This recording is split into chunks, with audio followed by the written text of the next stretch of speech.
আচ্ছা, এই ভিডিওটা হচ্ছে পুরোপুরি শুরু করছি একটু অন্যভাবে। এটা কোনো গাছ দেখাবো না। কিন্তু কিছু কথা বলবো আমি বোগনভেলিয়া নিয়ে। পুরো ডেডিকেটেড ভিডিও বোগনভেলিয়ার উপরে। অনেকেরই একটা ভ্রান্ত ধারণা আছে বোগনভেলিয়া 8 ইঞ্চি টবে খুব সুন্দর হয়। হ্যাঁ, অবশ্যই হবে, কেন হবে না? কিন্তু গাছটাকে তো আগে স্টেমটাকে তৈরি করে নিতে হবে, শিকড়টাকে তৈরি করে নিতে হবে তোমাদেরকে। 8 ইঞ্চি টবে বোগনভেলিয়া সবাই তৈরি করতে পারে না। বিশেষ করে যারা নতুন, তারা 8 ইঞ্চি টবে তৈরি করতে পারবে না। গাছ কখন ছাঁটাই করতে হবে, কী হবে সবাই জানে না। যাই হোক, যারা 8 ইঞ্চি টবে বসিয়েছে তাদেরকেও বলি, বোগনভেলিয়া 8 ইঞ্চি টবে তখনই হবে যখন তোমাকে রিপোর্ট করতে হবে খুব সুন্দরভাবে। রিপোর্টিংটা খুব সুন্দর করে শিখতে হবে, তাহলেই হবে। আমার কাছে যে কটা, আমি কিন্তু নতুন বাগানি, সত্যি কথা বলি নতুন বাগানি। আমি যেটুকু বুঝতে পেরেছি যে উপর থেকে শিকড় যখন বেরিয়ে যাবে, ছোটো শিকড়গুলোকে তোমাকে ছেটে ফেলতে হবে, একমাত্র মূল শিকড়টাকে রাখতে হবে। তা আমি সব গাছ 12 ইঞ্চি টবেই আছে। এরপর আমি 15 ইঞ্চিতে বসাবো। আর 15 ইঞ্চিতে হলে কি স্টেমটা ভালো হয়, গাছের রুটটা ভালো হয়, আর নতুন শিকড় ছড়াতে জায়গা পায় ভালো, গাছে ফুলটাও ভালো হয় আর কি, শক্ত হয় গোড়াটা। এটা আমি বুঝি আর কি, বেসিক সেন্স যেটাকে বলে সেভাবে বুঝি। তো 8 ইঞ্চি টবে সবাই পারে না করতে। আর অনেকে দেখছি বোগনভেলিয়ার অনেক রকম খাবারের কথা বলছে। আমি কিন্তু বেশি খাবার দিইনি, আমি যেটুকু জানি আর কি। আমার এটা 2 বছর হচ্ছে আর কি, বোগনভেলিয়া 2 বছর আর কি। এতগুলো গাছ করেছি 1 বছরে, আর প্রথমে 2-3টে গাছ ছিল। শিংকুচি, হাড়গুঁড়ো, মাঝে মাঝে ডিএপি বা খোল জল। ডিএপি অনেকে দিতে বারণ করে, কিন্তু কেন জানি না, ডিএপি ভিজিয়ে যদি জলটা দেওয়া যায় সেটা কিন্তু খুব একটা ভালো এফেক্ট করে গাছে। আর আমি কোনো শেডে রাখি না, গাছ আমার জলেই ভেজে, বৃষ্টিতেই ভেজে, রোদ পায়। হ্যাঁ, আমার ছাদে প্রচুর রোদ পায়, এটা একটা পজিটিভ সাইন। বোগনভেলিয়া রোদ পছন্দ করে। আর অনেকে দেখা যাচ্ছে যে গাছের জল দরকার নেই তাও জল দিচ্ছে। এটা কিন্তু তোমরা একদম করো না। গোড়া শুকোবে তারপরেই জল দাও। আর মাঝে মাঝে গোড়াটা খুঁড়ে দাও তোমরা, মাঝে মাঝে গোড়াটা খুঁড়ে দাও, গাছটার ভালো হবে আর কি। আর দ্বিতীয় কথা হচ্ছে, খাবার দিয়ে গেলাম প্রতিদিন সেটা নয়, বুঝে শুনে খাবার দাও। গাছ কিন্তু বলে দেয় কখন তার খাবার লাগবে। দেখে যাচ্ছ গাছে ডালের পর ডাল হয়ে যাচ্ছে, ফুল হচ্ছে না। সেখানে গাছের কোন খাবারটা দরকার নেই। বিশেষ করে ফুলের জন্য দরকার হচ্ছে সারা বছরের খাবার বলতে 0050, 052, 34 এগুলোকে অল্টারনেট করে স্প্রে করতে পারো গাছে, বা 1 লিটার জলে গুলে, হাফ চামচ গুলে 1 লিটার জলে গাছে গোড়া দিতে পারো অল্টারনেট করে। এছাড়া এসওপি তো ফুলের জন্য, ফুল আনতে সাহায্য করে, সেটা সব গাছের ক্ষেত্রেই হয়, ফুল ফল আনতে সাহায্য করে। তাছাড়া যারা বায়ো জিনিস ইউজ করো, কলার খোসা কেটে রোদে শুকিয়ে সেটা দিতে পারো গোড়া অল্প করে, খুব বেশি নয়, অল্প করে, বা জলে ভিজিয়ে দিতে পারো।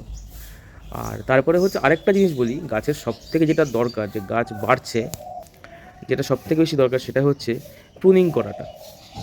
গাছে কিন্তু সফট প্রুনিং করতে হয়, না হলে কিন্তু গাছে ফুল আসবে না। আমি কিন্তু বারবার বলছি, সফট প্রুনিং তোমাকে করতে হবে।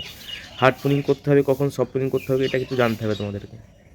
এটা নিয়ে পরে একটা ভিডিও করবো আমি, কখন সফট প্রুনিং হার্ড প্রুনিং করতে হয়, তা সেখানে বলে দেবো। আছেও আমার ইউটিউব চ্যানেলে আছেও, ওখান থেকে তোমরা দেখতে পারো। আর আরেকটা জিনিস বলি তোমাদেরকে, গাছ বেড়ে যাচ্ছে, প্রচুর বড় হয়েছে ডাল, তুমি কিছু বুঝতে পারছো না কী করবে। কিচ্ছু দরকার নেই, কারো কথা শুনতে হবে না।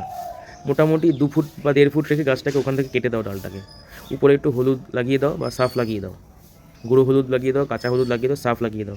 আর কিছু করতে হবে, দেখবে ওখান থেকে পাশ থেকে শাখা যাচ্ছে। গাছে পাতাগুলোকে সতেজ রাখতে কাকা স্প্রে কিন্তু মাস্ট। আমি কিন্তু মাসে 2বার করে কাকা স্প্রে করি, কখনো কখনো 3বারও হয়ে যায়, 4বারও হয়ে যায় কাকা স্প্রে। আর আমার মনে হয় 12 ইঞ্চি টবে তুমি গাছ লাগাও, তুমি বুঝতে পারবে এফেক্টটা কী হয়। গোড়াটা খুঁড়ে দাও, মাটি সরিয়ে দাও, সেখানে খাবার দাও, আবার মাটি দিয়ে চাপা দিয়ে দাও, চাপান মাটি যেটাকে বলে। আর বোগনভেলিয়াতে কিন্তু সবথেকে যেটা জরুরি সেটা হচ্ছে ড্রেনেজ সিস্টেমটা খুব ভালো করে রাখতে হবে। মানে ওয়াটার ড্রেন হয়ে যাবে, খুব ভালো করে রাখতে হবে, নাহলে কিন্তু গাছের গোড়া পচে যাওয়ার সম্ভাবনা আছে। আমারও হয়েছিল প্রথম আমার 2-3টে গাছ মরেও গেছে। তা ড্রেনেজ সিস্টেমটা খুব ইম্পর্টেন্ট। আর একটু বালি জাতীয় খাবার ইউজ করে মাটিটা তৈরি করো, দোআঁশ মাটি, বালি মাটি মিশিয়ে বানাও। আর হচ্ছে তার মধ্যে একটু তোমার ভার্মি কম্পোস্ট, আর যেটা সবজির পচাটা জলটা আমরা ইউজ করি সেটাও ইউজ করতে পারো। অ্যাকচুয়ালি মিলিয়ে মিশিয়ে তোমাকে কাজ করতে হবে। ওটা বললে এটা দিলাম, ওটা বললে এটা দিলাম, এটা না, তোমাকে বুঝতে হবে বিষয়টা। আর যখন ফুল নেবে, বিশেষ করে অক্টোবর মাসের আগে যেই কাজগুলো করা দরকার সেটা হচ্ছে শিংকুচি, হাড়গুঁড়ো তোমাকে 2.5 ইঞ্চি মতন করে, অনেকে 1 ইঞ্চি 2 ইঞ্চি করে, আমি বললাম 2.5 ইঞ্চি করে দাও। 2.5 ইঞ্চি মাটি করো, গোড়ার চারপাশ থেকে মাটিটা তুলে নাও। শিংকুচি, হাড়গুঁড়ো, আমি যে রেশিওটা ইউজ করি, 4টে গাছের জন্য বলি আমি, 100 গ্রাম তোমার হাড়গুঁড়ো, শিংকুচি 100 গ্রাম 100 গ্রাম নিয়ে নাও। তার সাথে নিমখোল মোটামুটি 30-40 গ্রাম নিয়ে নাও। আর তার সাথে হচ্ছে ডিএপি দানা এক একটা গাছ প্রতি মোটামুটি ওই 7-8টা করে নিয়ে নাও। আর এসওপি তার সাথে 3 চামচ মতন নিয়ে নাও, 4 চামচে 3 চামচ নিয়ে নাও। এটাকে মেশাও, মিশিয়ে 4টে গাছে এটাকে সমানভাবে ভাগ করে দাও। 4টে গাছে, এটা কিন্তু 4টে গাছের জন্য বললাম, একটা গাছের জন্য নয়। 4টে গাছে সমানভাবে ভাগ করে দাও, তারপরে মাটি চাপান দিয়ে দাও। ওই দিন আর জল দেবে না। আর শুধু জল কিন্তু অনেকে ইউজ করছো, শুধু জল।